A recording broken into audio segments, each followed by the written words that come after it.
What are the major components of an open-loop system? How does the type of control system differ from the closed-loop system? Describe how each of the components of the open-loop system might function for a person who is tossing an empty soft drink cans into a recycle bin. When we talk about open-loop system, it has two major components, the executive input and the effector output. The open-loop system means the output of the system is free from their input. In the closed-loop system, the desired output depends on their input. The open-loop system is called the non-feedback system, while the closed loops is the feedback system. In an open-loop system, topology is similar to the typical control system. An input starts the system resulting in a desired output. Once the task is started, the task typically continues to run until completion. It is one-way system that has no feedback to alter the machine's operation. We can say that if a main toss an empty soft drinks can into recycle bin, it will become a habit and he will continuously do that.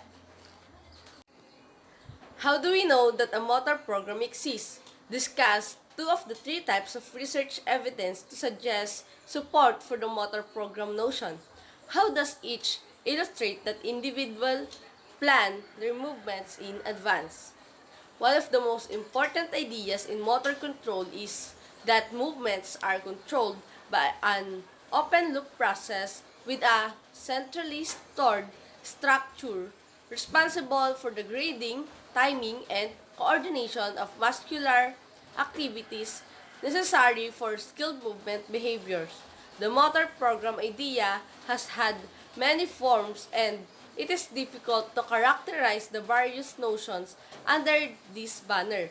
There are, however, a few features which serve to define these kinds of ideas reasonably well. First, the results of early Lashley 1917 and more recent Taub and Berman 1968 differentiation research have shown that movements are possible without sensory feedback from the responding limb. The major point, however, is not how much they are disrupted under this condition, but that movement can occur at all. These findings support the notion that some central representation, not absolutely dependent on response-produced feedback, is responsible for movement control. A second line of evidence suggests that sensory information processing is too slow for effective movement to moment control in rapid movements.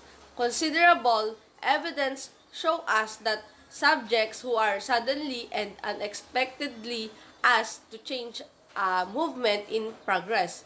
The main idea is that uh, at least quick movements on organized in advance with some central representation defining the muscular activities that are to occur movement is then initiated and carried out with minimal involvement from response-produced feedback.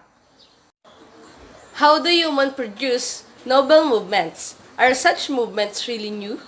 Provide an example of a novel movements that might be produced by a shuffleboard player, a professional golfer, and an airplane pilot or a wheelchair basketball player.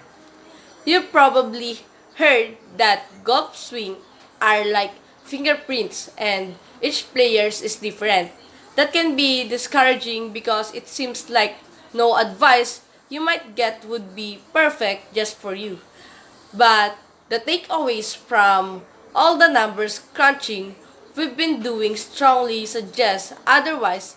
As different as golf swings look, they have a lot more commonalities than distinctions. And the real reason you hit most of your bad shot is much simpler and easier to fix than you might think. What is the generalized motor program? Indicate how this concept allows us to explain the way perform adjusting movements to meet different sets of environment's demands. Using an example is selected in the previous question, explain how the generalized motor program might function to produce perform novel movement.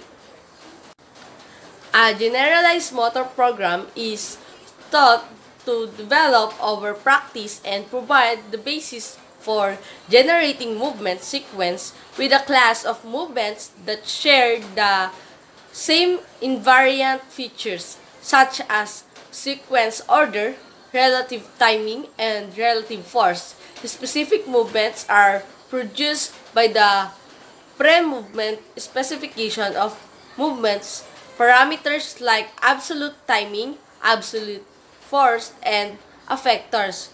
For example, the motor program for a swing in the sport golf, the subroutine in the correct order once your hands get to the top of the golf swing and the club is parallel to the ground, your swing will pause every slightly to begin the downswing. After that pause, you want to begin your downswing with your lower body. Start rotate your hips and torso back towards the golf ball.